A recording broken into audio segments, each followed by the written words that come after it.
उत्पत्ति अध्याय 13। अब्राम का कनान लौटना।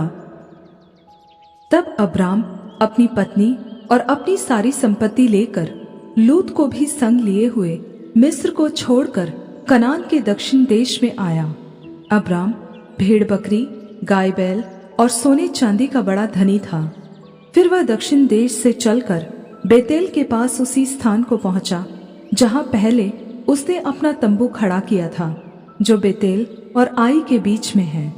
यह स्थान उस वेदी का है जिसे उसने पहले बनाया था, और वहां अब्राम ने फिर यहोवा से प्रार्थना की।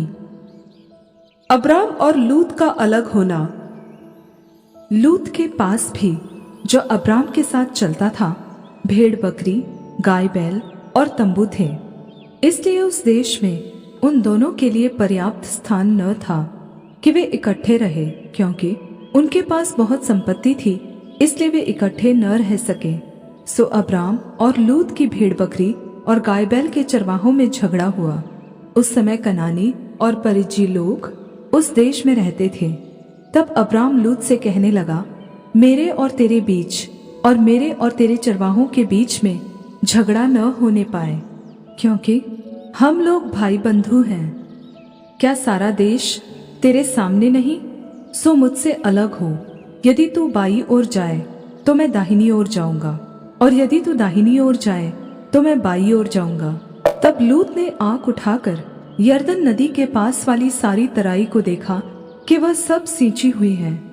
जब तक यहोवा ने सदोम और गमोरा को नाश न किया था, तब तक सोअर के मार्ग तक वह तराई यहोवा की वाटिका और मिस्र देश के समान उपजाऊ थी। सो लूत अपने लिए यरदन की सारी तराई को चुन के पूर्व की ओर चला, और वे एक दूसरे से अलग हो गए। अब्राम तो कनान देश में रहा, पर लूत उस तराई के नगरों में रहने लगा और अपना तंबू सदोम के निकट खड़ा किया। सदोम के लोग यहोवा की दृष्टि में बड़े दुष्ट और पापी थे। अब्राम का हेब्रोन को जाना।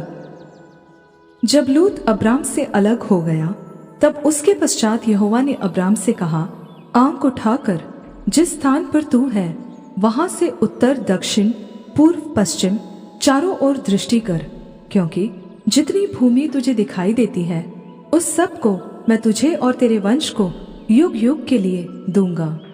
और मैं तेरे वंश को पृथ्वी की धूल के किनकों के समान बहुत करूंगा, यहाँ तक कि जो कोई पृथ्वी की धूल के किनकों को गिन सकेगा वही तेरा वंश भी गिन सकेगा।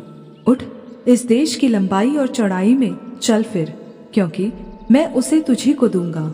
इसके पश्चात अब्राम अपना तंबू उखाड़कर ममरे के बांज वृक्षों के बीच, जो हेब्रोन में थे, जाकर रहने लगा, और वहां भी यहोवा की एक वेदी बनाई।